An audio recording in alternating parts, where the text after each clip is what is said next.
Hi, and welcome to this week's edition of Keen Minds. We're covering NBC's The Blacklist. This is Season 5, Episode 21, Lawrence Dean Devlin.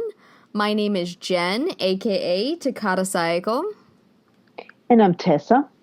And we've had a little bit of technological issues here tonight, so bear with us if we get a little clipped. We apologize. Hopefully we've got everything shut down on our computers except for Skype.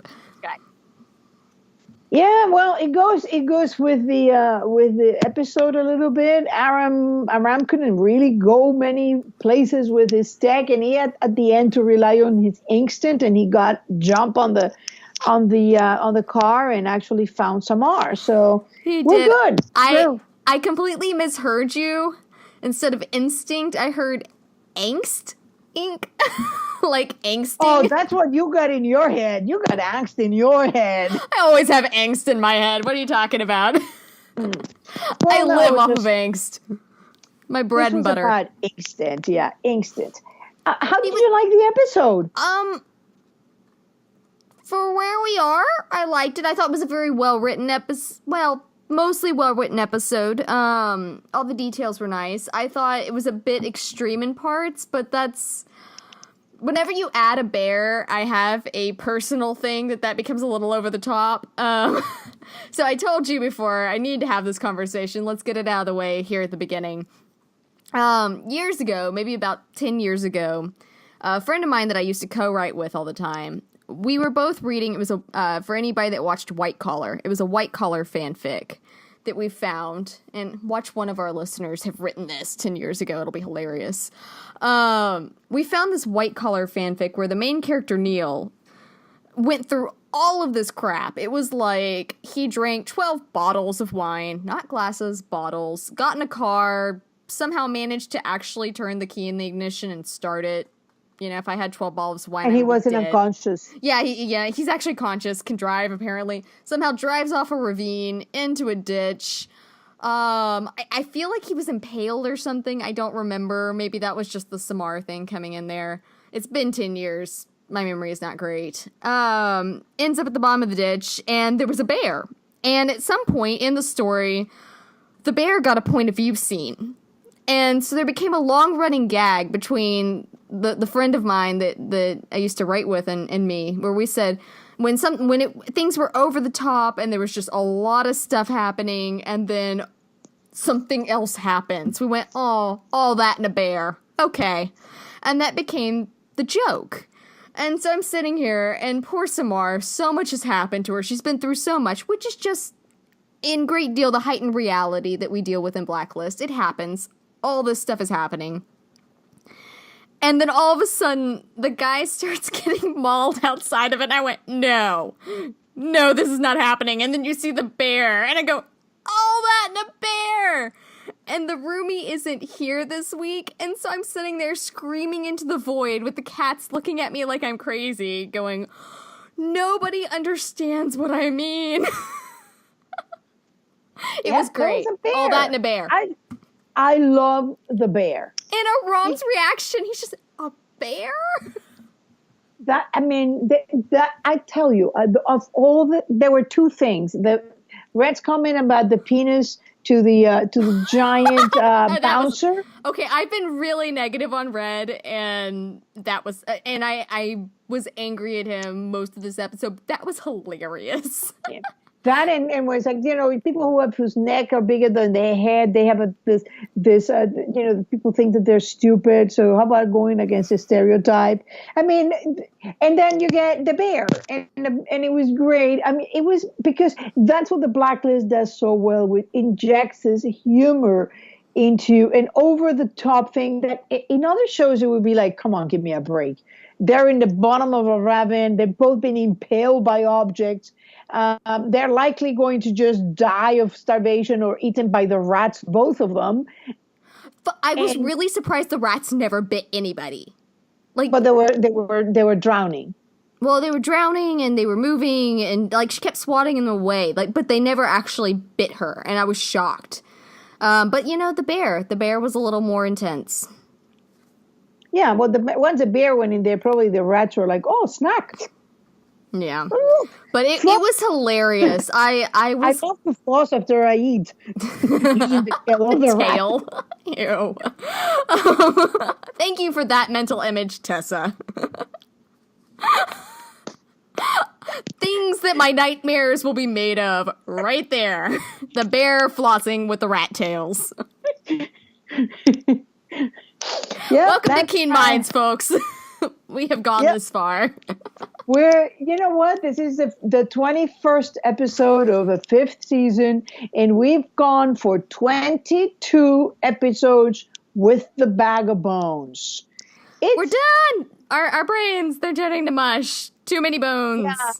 It's too many bones. 4 It's too versions. many episodes. I don't know. We've had like 5 canon facts in the entire season. And that's with Jennifer's return. Jennifer returns and we still don't have much. It's like and now we got a bear. So all that yay. in a bear. Yeah. I'm telling you, I'm gonna keep on with that. You guys are gonna start hearing that more out of me. I'm gonna bring that into my everyday thing. All that in a bear. I hadn't said it in probably a couple years now. It's gonna come back. I'm gonna make it a thing. But we got a bear. All that in a bear. Well, I gotta start also by saying, do you remember when we did the podcast after 509 and she said blissful, domestic, boring, and I said, oh my God, they're so going to kill one of them. You've been saying that all season. I just really want you to stop saying that because so far Samara's still alive. Now breathing on her own and minimally conscious. And okay, so she might survive. She might be okay. She may be I thought it was a nice way of maybe saying maybe that's what happened to Katerina after she tried to kill herself. I will say, oh my gosh, another coma? Really? In the same season? Well, we got a lot of concussions. This. I don't know if you noticed that. That's another thing that I've noticed. That it's really interesting because up until maybe this season, no, up until the end of last season, people were getting hit over the head all the time.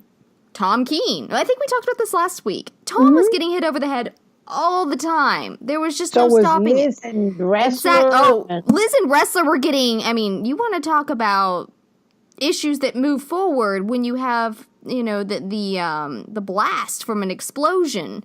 I mean, you can have internal bleeding after that.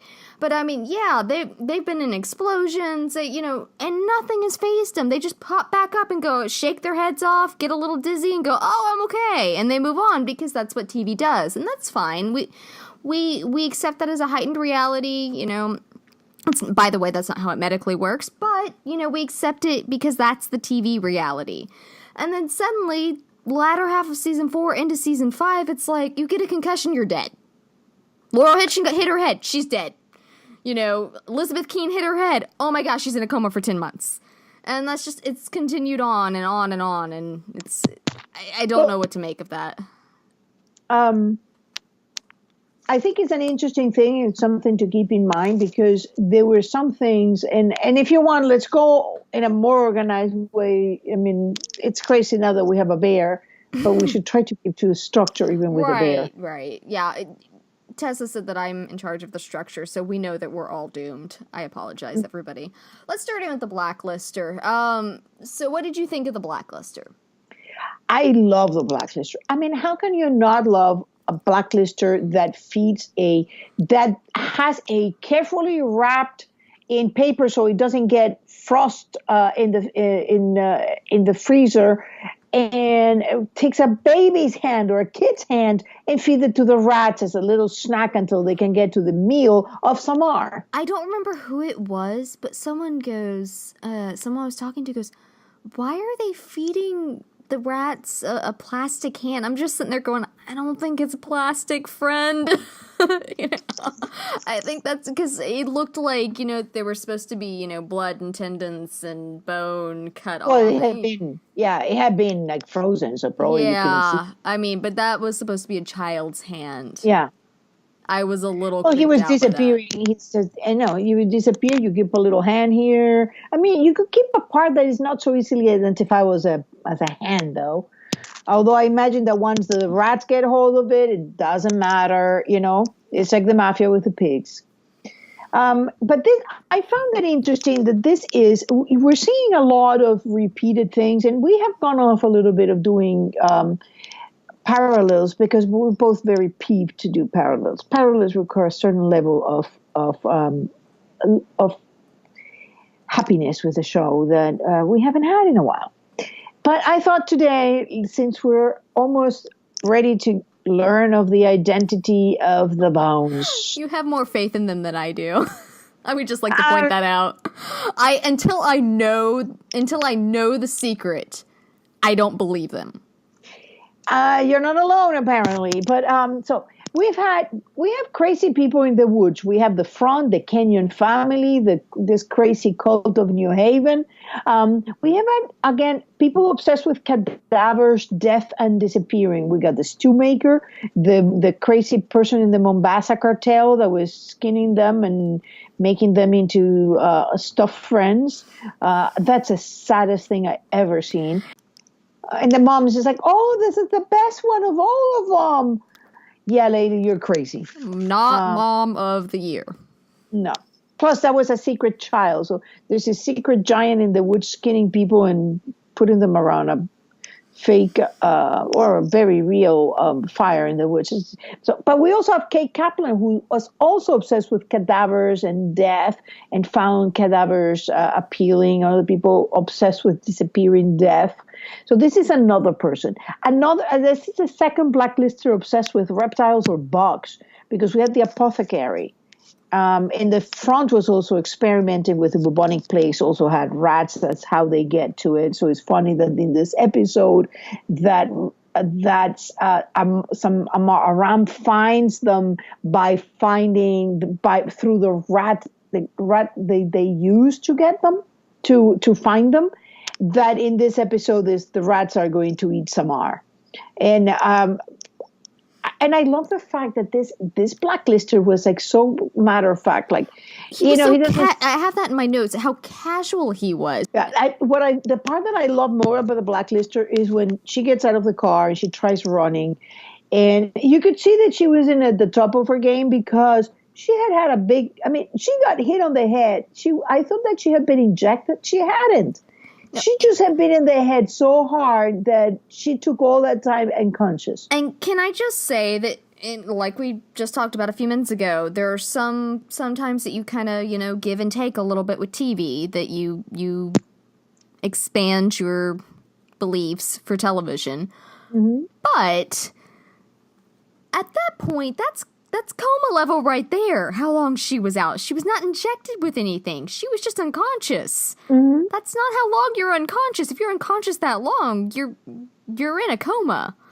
And so... Well, it wasn't, I mean, it felt like it was a lot, but he just went from DC to Pennsylvania, dropped the girl, and then proceeded to his farm. And then he just needed to pick up the rats, frost the hand for a little snack, and then go on but what I was saying is I love when he gets in there and said, now see what you've done. Now I'm going to sever your spine so you can't run, and then I'm going to let the rats eat you alive. It's like, that's your fault. I mean, you earned that by escaping. He was so creepy. Like, there was something severely off. I think he was a very well-written blacklister for that. Yeah. And he joined, a bunch of other scientists that go bananas because he was just studying. He's one of those people who are basic for and essential for the forensic science, because he's the one who does the experiments on cadavers to see what changes the composition that allows people to know where this is how you get a black that's 3 months in the woods. Mm-hmm. 4 months in the woods or 3 months in the water. That's exactly how they do it. But he joins Frederick Barnes, James. What was the name of Covington, Dr. Sanders, Linus Creel, Julian Powell, Adrian Shaw, crazy doctors doing crazy stuff. Well, it's that line between genius and insanity. When do you cross it? I mean, even Whitehall. If we'd gone further in Redemption, we would have seen where does Whitehall cross that? You know, that you have this man who breaks quantum computing. Is that what they... Yep, quantum. It's so above my head. It's not even funny. But that he breaks this supposedly unbreakable, you know, system, and so he's just off the charts brilliant. And you know, these things that he can create could save lives, could change the course of the of the world and beyond. And so, but he had also been kept in solitary for months and would have been kept there for years if Scotty had her way. He didn't seem to mind, which is a funny thing. Although he did say that he'd rather just to die in his own bed. He just, that's what I'm saying, if we had continued on with Whitehall, it would have been interesting to see if he joined the ranks of the crazy scientist. I found also interesting, this is a second fixture they put in. They have Prescott. The third concussion that we're seeing in the show, because Rhett also got concussed from the I feel like they made a much bigger deal of that. I'm kind of waiting for that to have something down the road, because I'm like, you highlighted that so much. It almost has to be more than this is how we kept him on the ground, because he wasn't really staying on the ground for it, or this is how we kept him out of Liz's way, or what have you. But I feel like there has to be more to that. There is somebody in Tumblr, Iron Destiny Police. She's been collecting a list of medical imagery, and it is pretty stunning that in almost every single episode for the seasons that she has done, that has been a constant. Another thing that I noticed that is going on is the drowning water theme seems to be coming back. So I think we're circling back to Katerina. I hope so. I was telling someone the other day that I had always sort of just taken for granted that Katerina would come back. And at this point, I don't think I'm not banking on that anymore. I'm so disillusioned with the show. That's probably what is coming back. And think about it. We got the Kingmaker wife. Remember that in the Kingmaker, the Chandler, that he drives off the bridge. Yeah. And as a publicity stunt, basically, and the wife dies in a vehicle. They couldn't get her out, and she dies. We got Vanessa Cruz with a fake drowning. We got Katerina that walked in the water. Lady Ambrosio's son that was killed. It was a perfect son instead of the defective. Even baby Christopher Hargrave that was, But nobody knows what happened to him except that he okay, maybe that's just like my deep headcanon. Because he sorry, that's when the headcanon crosses over. He disappeared off a beach. Don't read a lot of fact fiction. Huh? That's what I don't read a lot of fiction. Well, I live in that world. But no, think about it. If they had actually finished out his story, then it probably would have gotten to that eventually. I don't think it was. There was a drowning. I know that's your headcanon. We don't know. All right. We don't know. He disappeared off a beach. The man couldn't swim, and he was a very he couldn't swim. I doubt that he couldn't swim. I have a feeling that for some reason, he didn't want to swim. I don't know what that was about. It was dropped. Yeah, it was a drop thing. But we have Liz and Kirk in the water. Kate jump off a bridge into the water. And the Kilgannon Corporation, there was a bunch of people that drowned in a boat. So we're getting imagery like repeated about water and drowning. It's very interesting. We got the body parts. We started with fingers, 1 for Carla, 2 for Leonard Cole, 3 for Pete. And now we got a whole hand. We got tongue, teeth, the fake body parts sent to Berlin. It was very interesting as a blacklisters. Oh, the bones. Yes, the bones that arrived. Various bones. For Berlin, for Carla, with she was fighting back with bones. Yes. And also, of course, the bag of bones. Yes, the bag of bone. So I think it's very interesting that we're circling back. And again, that was one of my gripes with the season. And up until probably around episode 12, I was still pretty excited about the show because I felt that there was a lot of things that weren't precisely being said, but that were intimated with the parallels. But it got to a point where it was like, we're drowning here in parallels, but not a single fact to be had. So that's when I started getting peeved. But now I'm hoping that something will come out of it. I know she's giving me the look like, boy, you are so trusting. Yeah, I'm going through the stages of grief in my head, and denial's coming up because I've been there, and I'm currently not. Now, what would the stage be where you've accepted that this is a horrible reality, but you choose to live in another? Oh, I don't know. I think that's the one I've just created in the stages of grief. It's a whole new stage. It's the one I've created. It's the one I'm staying, damn it. I have my own universe. I have created it. Now leave me alone. That's what you get when you're a writer. You can do that. I thought it was a very interesting Blacklister. As usual, the actors they choose are phenomenal. I mean, he did Crazy so good because he was like, you could see, the crazy scientist. It's perfectly fine. I use my rats to talk, to find out what happens to dead bodies. It's only the aid of science. What's the problem with you? So I take a couple of cadavers here and there. Who cares? And nobody seemed to understand that the poor man is just doing that in the pursuit of science. So let's go into Samara. We've talked a little bit about her. It was nice because I know a lot of the complaints online last week were she's Mossad trained. She's a proven badass, and suddenly she's getting knocked in the head and knocked out by this guy that should be theoretically out of his prime for, beating down trained operatives.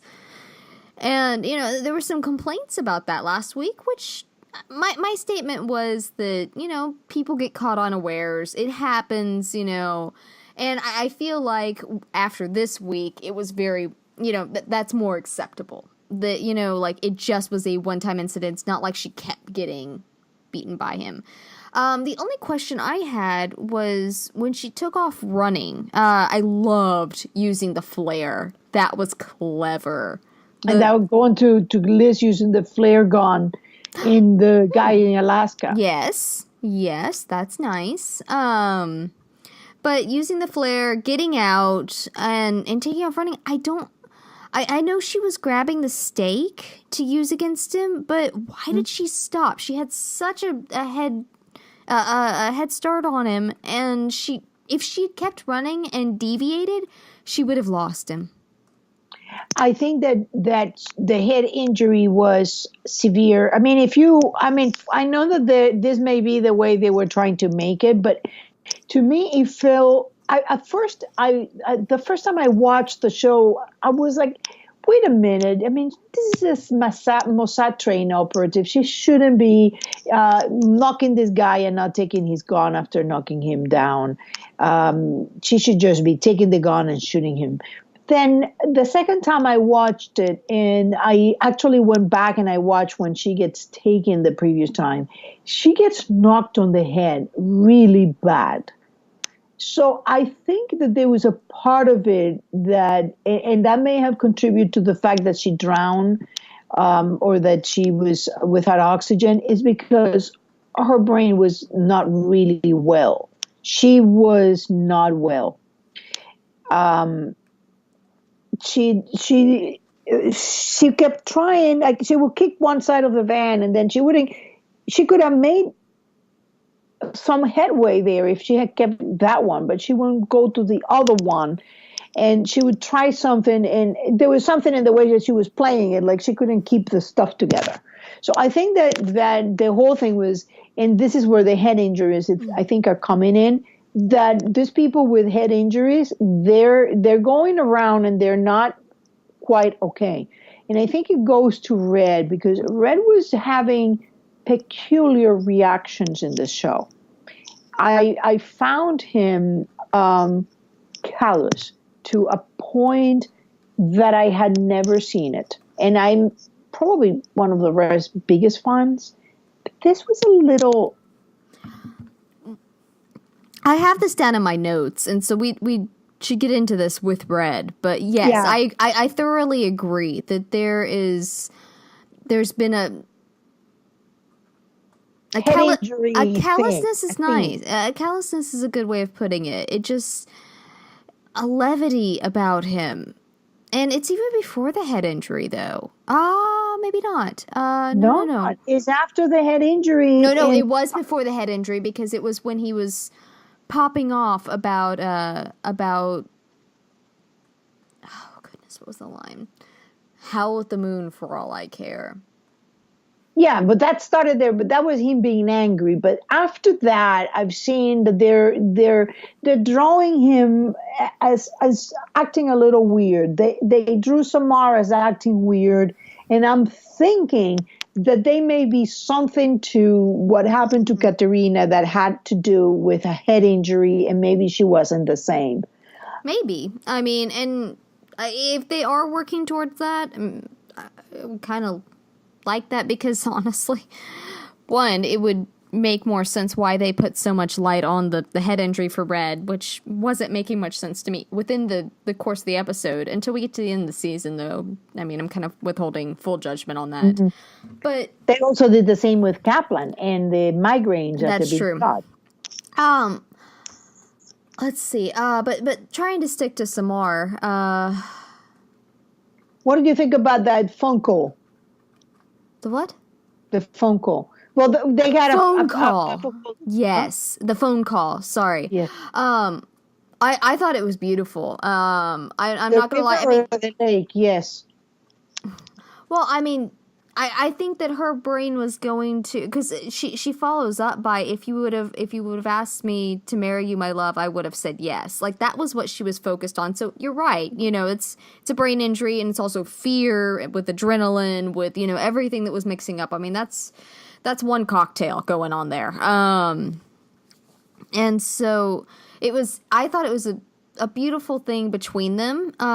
It's a bit cliche that, you know, it takes you to get to that point, but, you know, I say that, but it's also something I do in my own writing. It's partially cliche, but it's cliche because it's such a good tool. It's cliche because it's a great tool for the genre.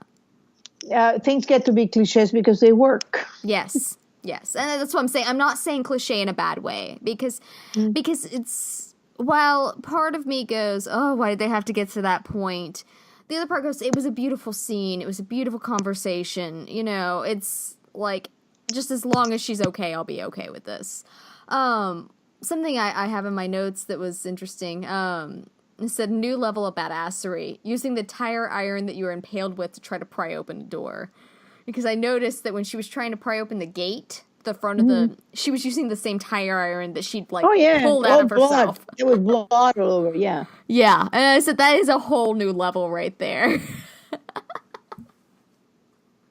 Yeah, that was the scenes were I mean, it was really, really graphic. I mean, I'm amazed how much the show can get away with at night. Yeah. It's and it's funny because it didn't have even a caution. I mean, at least with Tom, they had that. I mean, this is somebody taking out this tire that she's looking at it and it's like all the way in her. Yeah. No, I mean, it was a good several inches in. Yeah, that sucked right there. Yeah. It's and that was a blunt object too. Yeah, it's. I thought it was very interesting the way they handled it. I mean, I knew as soon as they were in that blissful thing that Aram was the only one that had not been damaged. I mean, yes, he was in the gray in the sense that he followed his own compass always, but not in the sense that the other ones. That Wrestler had Audrey die, Listed had Tom died. Cooper discovered the wife having an affair. Red had somebody die. To be fair, Rom did have Elise / Janet. Who? Yeah, but that was a minor thing. Nobody died. Hey, he got conned, I but don't then think he a went Rom back would. with A her. Rom wouldn't call it a minor thing. In the grand scheme of things, of getting, I mean, for him it was big, and he changed him, but it wasn't. It wasn't like it was. It was not wrestler with Audrey dying. Fair. Let's move into a Rom. Or that's a good segue into a Rom. I loved a Rom in this episode, pushing the boundaries. If you kill her, we will kill you. That was probably one of my favorite lines I've ever heard Amir utter. I mean, it was just because, I mean, this is a Rom who had issues in season 1 with shooting a terrorist that was trying to kill him. Mm-hmm. I mean, he had nightmares over it. He had a little PTSD over this, and maybe not even a little, maybe a lot. He saw a therapist over it. And this man has come to this point 5 years later and said, if you kill her, we will kill you. I mean, and granted, he's not talking about taking a gun himself and popping in between the eyes. But he already did something like that. Well, With the that's architect. true. That's true. But And he I wasn't think, a gun. well, I mean, think, when he goes for something, he goes for something big. I know. I love him. But I do think that if it had come down to Samar's life and he was looking the man in the eye, he would have taken the shot. I don't doubt that for an instant. And so not need any therapy afterwards. No. Maybe some nightmares, but I don't think it would have taken it straight to therapy. I really liked that. I liked seeing that. Amir, I told someone after the episode, I said, Amir was as on point as he was in the director episodes. Do you remember that scene when he had the gun on the director and, yes. I mean, like, he had snot pouring out of his nose? That was, from what I read at the time, that was not planned. That was just Amir, like, sobbing, in the moment. And it was such a brilliant scene. And he was on par in this, like, 90% of this episode, I would say, was on par with that. I mean, he's come so far. I think he's been talented since he showed up on the scene. But you can just see the growth that he's had. And did you notice, did you hear the interview talking about how much it was in the planning and performing of that stunt in the water? It was like a week and a half planning the stunt. I did see some photos that he posted on Instagram, and I was a little disappointed. And I feel like if I ever get into TV, you lose some of the magic to it because you see all the behind the scenes stuff. It wasn't a lake. They weren't doing that in a lake. It was a body of water. They had full control, which makes sense to keep the safety for the actors and everything. I mean, it totally makes sense. I'm not knocking that at all, but it was so bizarre to see the actual scene where the car was in the water. And I'm just going, aww. I mean, and I'm not saying that, like, they should have done it and risked the actors. That's not what I'm saying at all. I'm just saying that it loses a little bit of the magic. Oh, for me, it gains magic. It's like, that is awesome. It gains a whole nother layer. You switch one layer for the other, I suppose. Yeah, it was well done. It was, that scene was just heartbreaking at the hospital, and especially because at first you see the hole in the hand and you go back to when they met. And, I asked the other hospital, then she like, oh, no, wait, no, she's unconscious. Well, I asked Whimsy and something for a parallel set in which she produced very quickly for me. I'm like on my way to bed going, can you do this for me? And she's in Australia, so she's on the opposite end of the day. And so by the time I woke up, she had this gorgeous parallel set, of season 2 versus season 5. Honestly, during the whole proposal scene, I mean, it was sweet. It was. I wish they would have done it when she was conscious, but what are you gonna do? It's part of the drama. And about the only ones that I can handle well is when somebody is unconscious. I don't generally like them. They make me uncomfortable. As I said, I'm not a shipper because I'm deeply uncomfortable in romantic situation. I'm not a prude. Sex doesn't bother me. It's romance that makes me deeply uncomfortable. Yeah, and see, I can't wrap my mind around that. Anyway, what I was going to say about that was I liked the proposal, but I sat there the entire time waiting for her to crash out. Because that's... Oh, I knew that was going to happen. I knew that was... she didn't. She didn't crash out. And I was kind of shocked. I was like, oh, good job, guys. I'm proud of you for breaking that one. Because, I mean, that is super cliche and not because it works. I mean, it just... They went out. I was very proud of them for not crashing her at the end of that. Well done. Yeah, they did good. So, you did good, guys. All right, let's go into Liz. Liz, unless you have anything for Ramen Samar. I don't. Okay. So with Liz, I had a couple of quotes in here that I really liked. There was one at the beginning when Red brought Primlian, which is a whole nother thing that we can get to in Red. But he says something about Kaplan, and Liz goes, "She did not pass. She killed herself so that I could get the duffel bag. It was her dying wish. Feel free to honor it." And it was such a funny moment. Not because it's, like, funny that Kaplan died, because I'm still bitter over Kate Kaplan's death. But... I've seen little Kaplan in a very different light. Oh, I know. You and I view Kate very differently. I always very much liked Kate, and... I love Kate, but I don't think that she was innocent at all. Well, of course she wasn't innocent, but I don't think she was quite as malicious as you think she was. I think it was interesting on multiple levels because, one, I think that Liz is still bitter over Kate. I think that she still blames Reddington over Kate. Two, I think that she's learned from Red. Don't pass up a good opportunity. You know, this is here, and I'm going to put a jab in. And so... she's saying, so this person that you say that you would like to honor, feel free to honor her dying wish. You don't care about my husband, so what about Kate Kaplan? It was her dying wish too. Oh, okay. I felt there that there was, what we're talking there is that did Kate had any reason or any right to dig that bag out and give it to Liz? This is complex because I do not question that once the bag was dug and Kay gave it to Tom to give to Liz, and I know that the secrets pertain to Liz because they pertain to Katerina via the apology and to Dom via the oleander.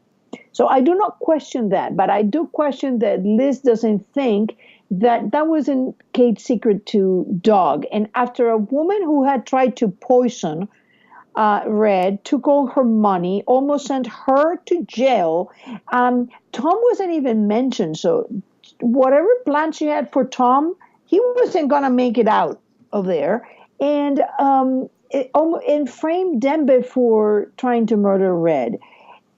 And this is after she basically used Liz fear and being pumped full of drugs after she was chastened in an 8 month of pregnancy to sell her that faking her death was a good idea. So I'm not sure how Liz makes that leap that was her dying wish and feel free to honor it. I mean, Kate was of ever the things that you could tell. She was never about giving Liz the truth. In fact, she was contrary to Red surrendering because it was going to damage her innocence. And then she never wanted to give her the truth. And when she decides she wants to give her the truth, it's after trying to put her in jail. So I'm not sure that I can buy happy, cute, loving Kate. Well, to be fair, to give Liz a little bit of credit here, I think that Liz did not necessarily know everything that you just stated. I think that she may not have been focused on that. When someone offers her the truth, Liz gets hyper-focused on that, and she works in on, this person is offering me the truth, they're giving me a path to the truth, they are my biggest ally, and she follows that. And the second thing is exactly what I said a minute ago, that she is taking a note out of Red's book. in that she's taking advantage of the situation. Here's this woman that Red is at least partially responsible for her death. It doesn't really matter what anybody wants to say. He was the one that took the shot first. And she was... they made it pretty clear that she was at least very sick off of those migraines that she was having, if not actually dying. Mm-hmm. And so I don't think he is absolved of her eventual in death, no matter how much I will give him props over not taking that second shot. And at the time I said I have to give him props here. I am proud of him. He did not take that second shot, and I am still proud of him for not doing that. In the moment, in the time that he had, he made the best call he could. That doesn't absolve him from the first shot. It just means that once you've made a decision, all you can do is better from then on. You cannot change the past. And he did better in that moment, and I'm proud of him. I will continue to be proud of him for that. But there is that he was partially responsible for her death, that he had a great deal of respect for this woman. She was the one that he told all of his deep, dark secrets to. No, I don't think about that. A lot of deep, dark secrets too. There you go. Sorry, you're right. You're totally right. A lot of deep, dark secrets too. And so Liz is taking that and she's using that. She's not letting this moment pass. And she says, and she's jabbing that knife in a little bit and using that to her advantage. And so I think it's a manipulation tactic to a great deal. And oh yeah, and it's using Reds. But it was here's the thing, and here's what leads into the next part that I have in my notes. I haven't been reading very many of the articles because I just can't stomach them anymore. I haven't been able to stomach them since the fall finale. They make me angry. I'm not even going to go into everything. But someone passed over a TV guide article to me. And when someone passes it to me, I try to at least skim it. And there was this great line in there.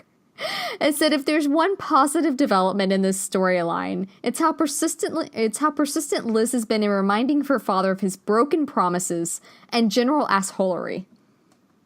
Instead of TV guide. And I said, that was such a lovely line. It was such a well-constructed, fantastic moment. I don't remember who the writer was, but whoever you were, you beautiful soul, props to you in both the structure of your sentence and the goal there. Because it's so true. I felt like Liz this entire time was just looking at him and going, could you stop doing that? The part where you're being such a jerk. Because, as we were talking about earlier, he just was such an ass to her the entire time. He was. I don't know that I call it an ass to her. I would. I think the situation is getting extremely interesting to me because we saw during season 4 and the beginning of season 5, we saw Liz kind of dusting off the Red part of her. She was fully becoming her father's daughter. And I think that in the second part, what we're seeing is Liz becoming her mother's daughter. I think Katerina, for what we've seen Katerina, she's really odd. She is a little cold, very calculating. I'm surprised people don't see that scene the way I see it. But when she hires Kate, that is a seduction. It may not have involved sex at all, but there is a seduction, even in the way that she says, when I'm here, your job is to watch me carefully. And she gets up and she sits closer. It's such a seductive scene. She knows the full extent of the impact she's having on this awkward nanny obsessed with cadavers. And she knows what she's doing perfectly well, and she goes ahead and she just gets in there and she's not letting go. So I think that's what we're seeing. We're seeing Liz becoming her mother's daughter. I could see that. I could definitely see that. It's a very interesting trajectory for a character that they have drawn to me. I love. We're talking about Red now, and I can tell you one thing Well, about Red. Liz in red. Oh, we're talking about, okay, we're talking Liz. Thank you. I'm not following today, Jen is in charge of keeping us in track. I know how So, terrifying that is, everybody. It's like I said at the beginning of the episode, we're having some technical difficulties. We typically use video chat to do this so that we don't talk over each other nearly as much because we're both very excitable. Not that you haven't realized that in the last 2 seasons that we've been doing this podcast. But apparently Skype decided that it hates us today. bad connection. Yeah. So I found Liz very interesting because she is head on with Red, and she is just, I mean, she's just slightly less callous than Red in the fact that she actually stays until Samar is rescued. But and she can say, "I can't believe you're doing this," and I couldn't believe it either. I couldn't believe that excuse my French, crap Red was pulling about. Oh, I did all I could. No, Red. In the past, you've done a lot more than that. You've actually brought people home, and Samar burned a source in order to bring Liz and Wrestler home. Samar was the one who went and gave Liz the coordinates in the Kings of the Road. Samar stole evidence from you from a FBI transport. There's a lot that Red owes to Samar, and I felt that he was extremely callous to her well-being. I agree, and I mean, just the idea of him. I mean, his idea of, oh, well, I offered you Brimley. What else do you want me to do? Now I'm juggling. And the fact that at the first possible moment that he could possibly move to try to get ahead of Liz in this race to the finish, which I will get into later. But this idea that he just basically didn't want to sit around for Samar and make sure she was okay and if anything else had popped up, he could have been there. He really didn't care. And that was troublesome because he's always been very fond of Samar. Yes. It's like Ren and Liz share a single-handled focus on things once they get in there that it's troublesome. And the Ren, hyper-focus. Yes. The Ren on this episode was he was funnier but he was it's like the mask has been peeling, and that I always go back to that to the promo pictures. And in the previous promo picture in season 4, we got Red the mask peeling, and we've been looking behind the mask, and some of it has been tender and human, and we've seen his vulnerable state, and we have seen how terrified he was when Liz found out that he was her father, and offering her to walk away with that look of deer in the headlights that she's going to reject me, and that was very moving. We have seen moving scenes with him and Dembe, and at the same time we've seen this other Red. So the more we peel the mask, the more we find, a far more stark reality, both in the tender things, in the vulnerable things, as in the callousness.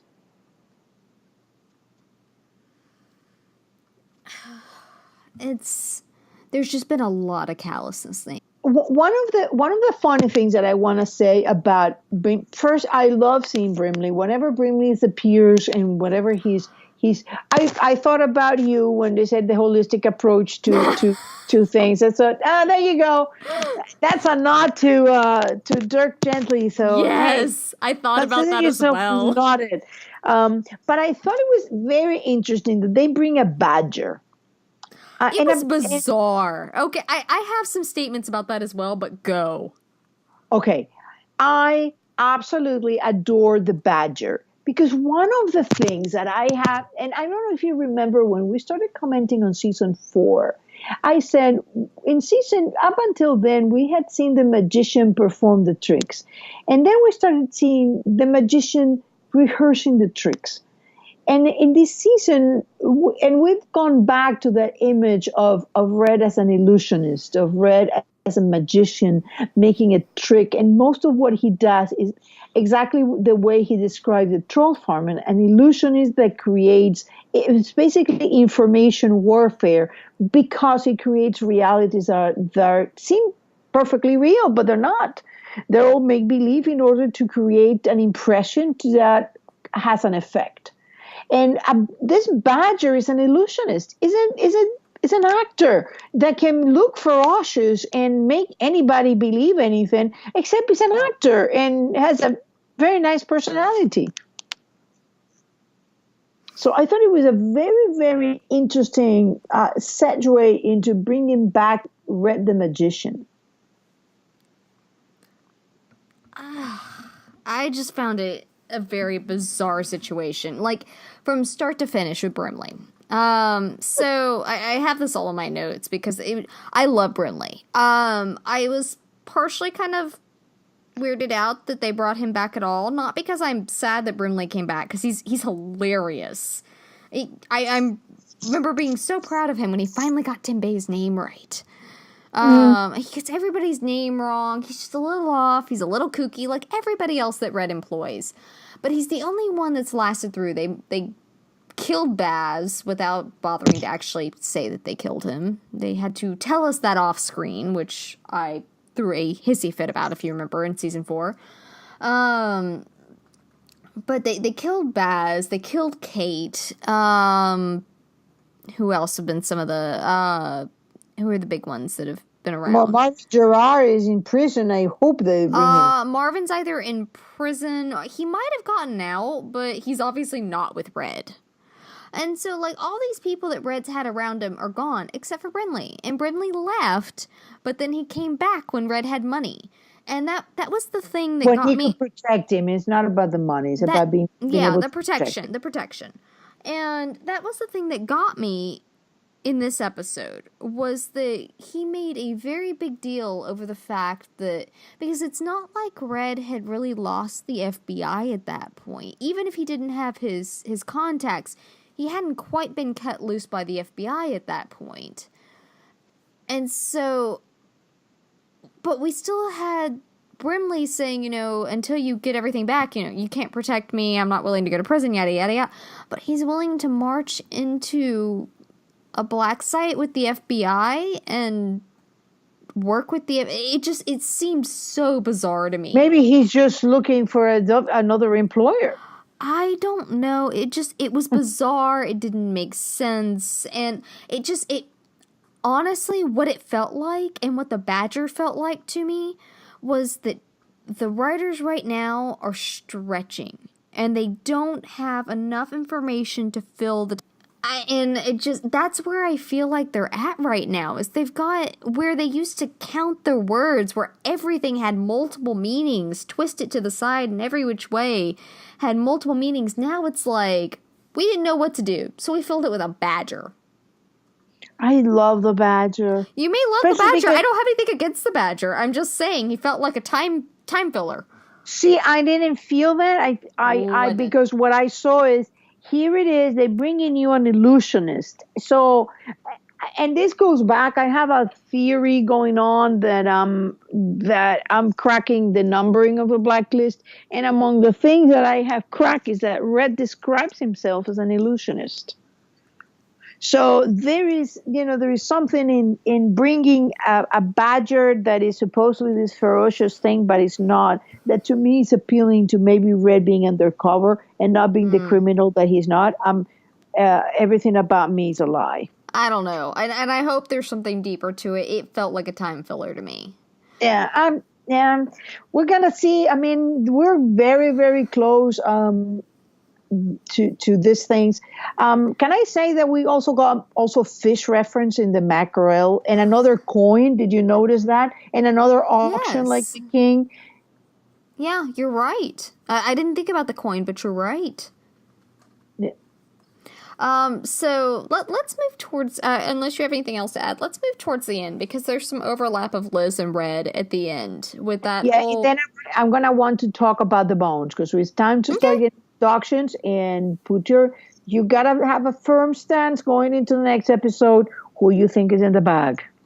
I don't have a firm stance, no. But you're gonna have to get one. I no, that's inaccurate. I don't have to do anything. Okay, three best choices, please. No, I don't have anybody. It's their turn to actually do their freaking jobs and figure out who's in the freaking bag. Oh, I've I done think this they already. I kid you not. I threw such a fit coming up with the plot points for my current story because in Demons at the Door that I wrote at the end of Redemption. It was my Redemption wrap when I didn't know if they were going to wrap it or not before we got the cancellation alert. And I think halfway through writing it, I realized that we weren't getting any more Redemption. I was like, oh, well, okay.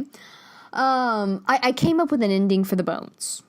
And at that time it was, oh god, I think it was a Cabal member that Katarina had murdered that was going to get her and everybody around her killed, and so Reddington had hid the bones away, and she had committed, quote unquote, committed suicide to basically take the heat off of Masha.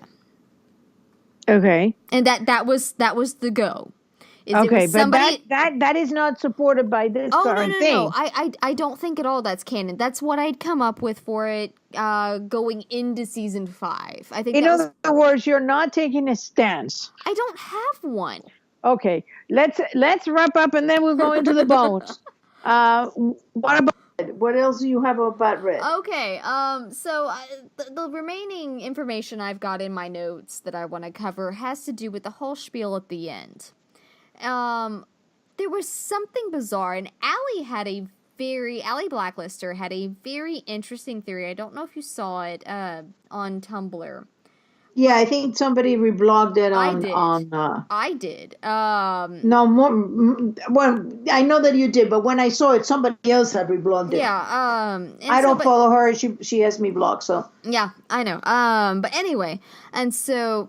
But I saw it on there, and the idea was that maybe Liz basically sets up her own kidnapping and to try to get information about the bones. And I love that idea. I hope that's where they go, because you've heard me. I want smart Liz getting one over on Red. That's what I love. I miss that. I feel like we've almost gotten there, and then we just fade off of it at every turn. And so I'm hoping that we get there, and that would be a lovely thing. But there, on my rewatch yesterday, when I was going through it, we're recording this on Friday evening. So when I was doing a rewatch on Thursday evening, there was something about the way she just walked up there, flashed a badge, and the look Gonzalez gave her.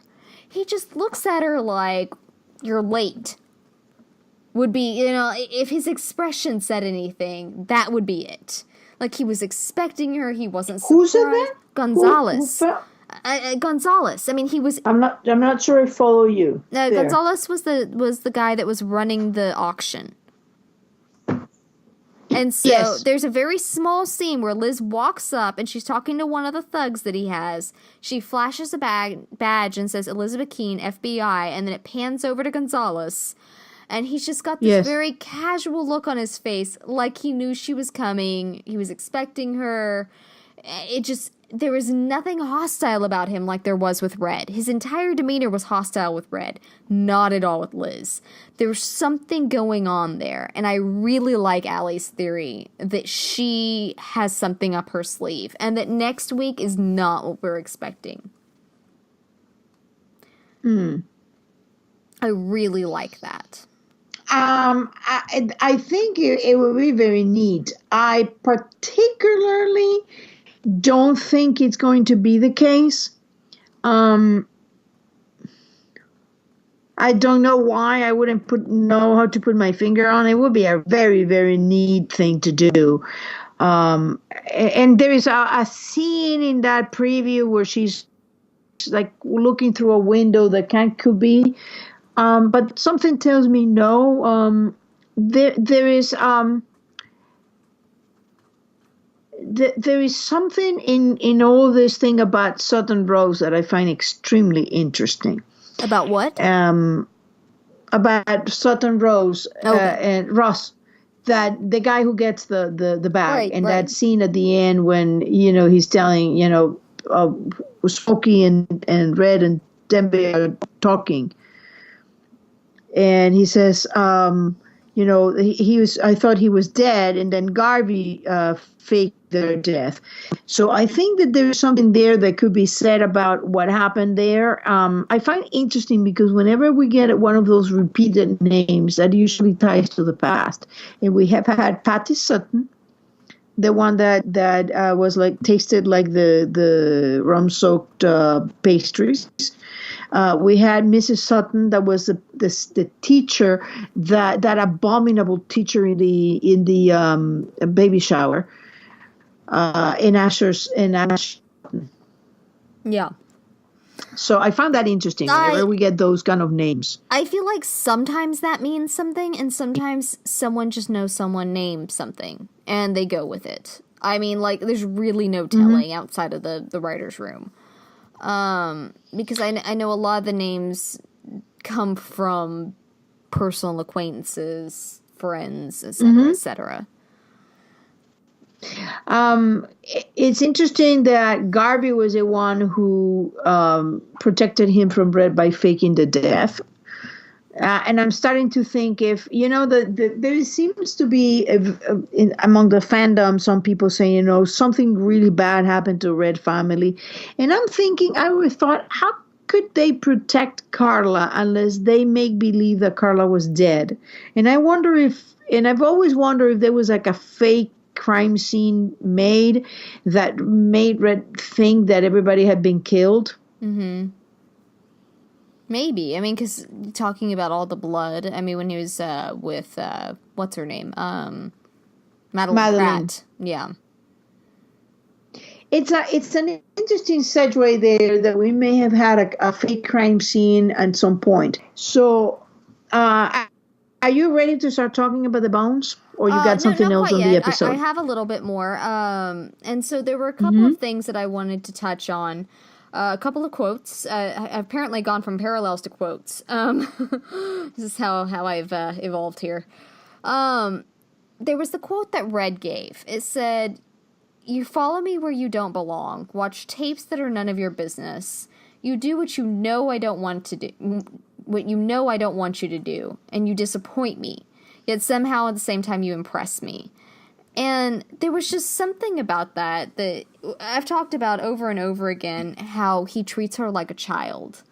And at least the first, 3/4 of that statement that he made to her was just, it was like a father talking to a rebellious teenager. You disappoint me. Okay, that's nice. It was insulting to her intelligence. It got a little bit better there at the end with the follow-up, but not just a great deal more. And it just... I had someone, I don't remember who it was, over probably on Tumblr, make the comment that they said they almost felt like they didn't even know if Fred liked her anymore. Just the way he was reacting to her. And I have to agree that the way he was reacting to her in this episode just felt like she's his new... maybe not big bad, but his new competition. He's treating her the way that he would treat any competition in his business, that he wasn't necessarily willing to kill, but that he was going to fight tooth and nail against. The ones that he's always fond of, that like he would never actually hurt, but he's got a rivalry with, and that's how he's treating his daughter. And you and I have talked about the fact that he doesn't seem to really know how to treat family versus business. Don't you find it interesting, like when he was going to Wu Jing and taking her or introducing or having, telling her about Mary and Molly and the housewife printing money? Oh, I do think it was interesting that from that way. All of a sudden he's going, my people are my own, when he's been dragging her around to everybody and never seems to have an issue introducing her before. And suddenly his people are his own. Yeah. Yeah, I think it's a very different thing. Is a coming of age, like when it happens sometimes that the father tried to be a little pushy, and the kid just reacts until, hey, you know what, I'm not a kid anymore, and suddenly you start being treated very differently like an adult. It feels like they're in a way Red is doing this. See, I don't get that. I just get that he's putting even more distance. Like, he always had a lot of distance because he treated her like a child, and now he's treating her even less. I mean, it's not even as a child anymore. He's treating her like a rival, not even family. A stranger. Yeah, a Yeah, stranger. it's isn't it funny, because when we met Jennifer and we saw the way he was with Jennifer, everybody was like, "Oh, but I don't know. He seems like so eager to put his life down the line." And I think that Red will put his life on the line for either daughter. But I don't think that Red now treats Liz any different that he treats Jennifer. The relative strangers to him. They're both against him. Liz is trying to find something that he doesn't want her to find out, and that is more important. He will still lay his life on the line for her, but that doesn't mean that he likes her very much at this point, or that he considers her well-being among before everything else. I'm I keep going back to something that's been really weighing on me with this show is that there was an interview years ago that James did. He said Raymond Reddington is not a good person, and really stressed to the fandom to remember that. And that's always sort of stuck with me, with this idea of what happens if in the end he has some ulterior motive that we have not foreseen, and we get blindsided by this because he's our anti-hero, he's our male lead, and so we want him, like I've said for years, to have this redemption arc and to find this path and to be better. wait. That we sound like too many people in there. I'm not included in there. No, remember I that said, I've always said. What did I say? I said, like I've said for years. I know, but we expect. There's a lot of people that expect that. That's a general idea of that you expect your anti-hero at the beginning to move forward. But what happens if in the end he's just a horrible human being? He's just Red. I mean, it's like I think that what we're seeing here is the Red that exists underneath it all. I mean, we've seen Red when he's so worried about Liz, and he's alone. He's not making a scene about things. He worries about her. He loves her, and in a way, he compartmentalized his life to an extent that, in this point, Liz is the enemy, and is an enemy he cannot kill. So bizarre, considering he created his entire business supposedly to protect her. Yeah, in his terms. And he's lost so much of himself to this. I also think that there is something in that statement that is not exactly, that people tend to forget. He said that he created that empire in order to keep her safe and him free. And him free is just as important as Liz safe. And I do think that the most important thing in Red Life, surprisingly, is not Liz. I've always said it's Katerina. Liz, because it's an extension, but I think it's Katerina. This is all about Katerina. And you've heard me saying, I think that this thing is a whole misunderstanding between two forces of nature. They are forces of nature. That's certainly accurate. In order to go into why do I think Red is acting this way, I have to go into who I think is in the bag. I think in the bag is the real Carla Reddington. And she may actually be Jennifer's biological mother. I think that that this woman that we met in 201 and 204 is actually Katerina. And I think that Red has been protecting Katerina and at the same time extremely angry at Katerina. So in a way, I think that Liz reminding him of Katerina, it's not exactly working in Liz's advantage at this point. Okay. Well, let's move. So I think that there is something in this bag that Red is protecting more than he's protecting Liz, and I think it's Katerina. I think Red loves Katerina more than anybody else. I could see that. It doesn't mean I agree with his response to life, but I could see it. Well, think about the way that we're seeing Liz be regarding avenging Tom and protecting Tom when he was alive versus him with her with Agnes. Because whatever they may be, I think that Liz is anything but a stellar mother. She's actually a pretty bad mother. She's a mother that was convinced that her 8-month-old, that her baby born a month premature was better off with mother faking her death for God knows how many months until she could be reunited with the baby, who really never bonded with her baby to begin with. So again, you have good fathers and bad mothers, bad mommies all over. Oh, bad mommy. Yeah. Bad mommy. Yeah.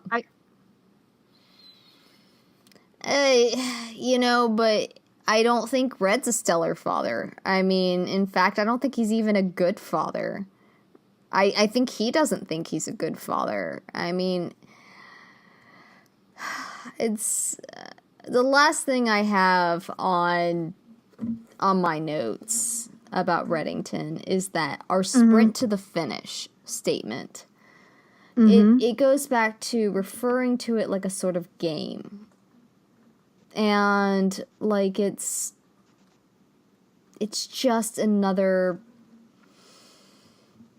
treasure hunt. It's just another adventure he's on. What it dulls down what it has cost Liz. I remember Liz sitting there in her dining room with Tom in season 1. She goes, "Stop talking about your job. This is our life. This is my life." And I feel like Liz has been screaming that since season 1. This is my life. And Tom got it. Finally. He finally got it. And he respected it.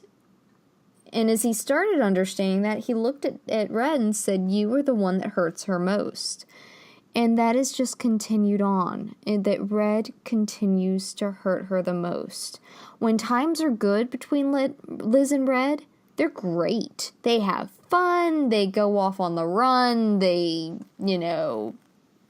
hijack a car, they break into a place, they follow some leads, they have a blast. When things are bad, they're really bad. And the thing is, Red could just drop everything and go off to Vienna or Paris or what have you. This is Liz's life. She has lost her husband. Her child and she are separated. I know you don't think she's a very good mom, but still, that's something on her radar.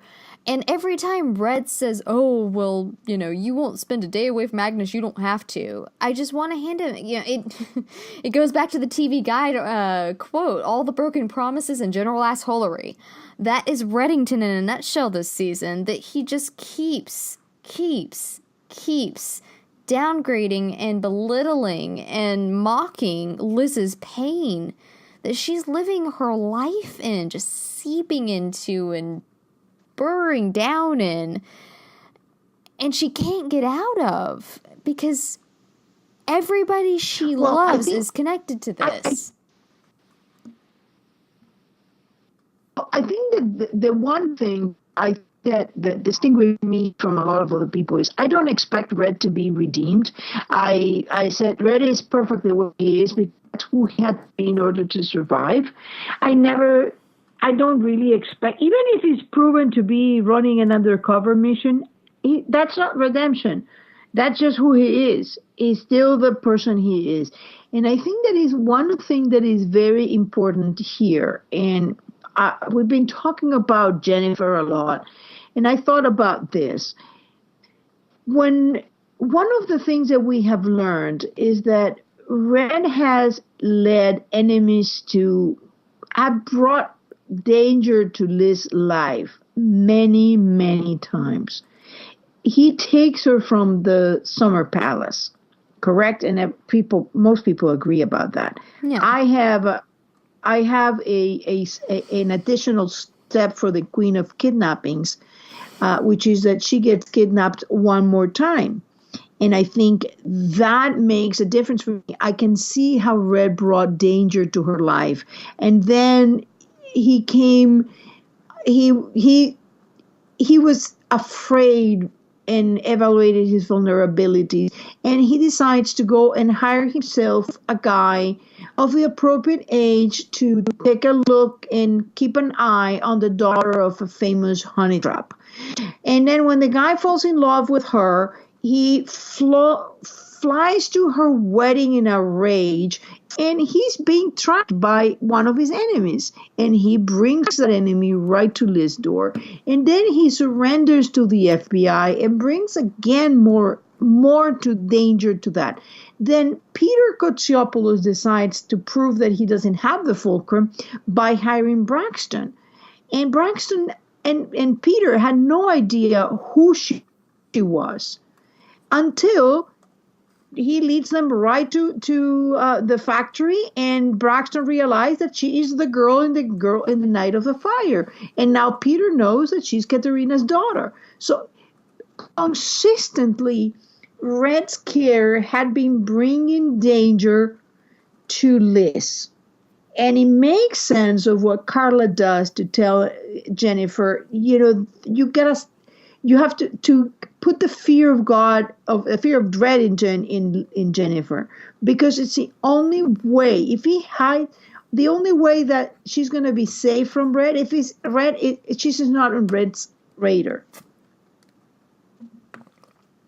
He's dangerous. He's reckless. He thinks that people do things just because he tells them to. He expects people to obey him, whether they're, employees who have to obey him or family members who don't.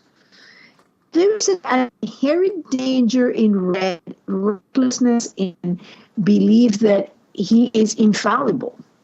Yeah. Yeah, but that's about all I've got. All right, so give me give me at least who you think it might be, or who you think it is not. Do you think it might be the real Reddington? No, I don't think there's a second Reddington. Okay, great. So see, we're now one out. How about the real Katerina Rostova? I don't know. That's all I got. Is I don't think that they're going to do a swap on Reddington. Okay. So you got no idea if it can be a real Katerina Rostova, fake Katerina. Let me put it this way. It's not so much I don't know. It's that I just don't care anymore. Okay. I mean, that sounds harsh. I just don't give a flying rip anymore. They have carried this on too long. They lost too many people over the daddy issue, and now they've lost too many people and good actors and good writers over this issue. And it's just done and done. Just get the secret out there, get it over with, and let us move on. And if they as we're recording this, I would think by the time it's up, hopefully we'll know if we have a season 6 or not. But as of right now, at Friday at 8:10 Central Time and 9:10 Eastern Time, we don't know if the Blacklist is coming back for season 6. Who knows? Maybe whatever John did for next week is what we've got. Well, It might be. I hope not. So, I'm gonna throw a huge fit if it is. okay. So I at least I have more faith than you in the renewal and in the writers, which is hilarious. I stopped paying so much attention to props because the props are a little weird, but there is some things that I think there is. I don't think is a fake Reddington because a fake Reddington doesn't solve the two side of equations.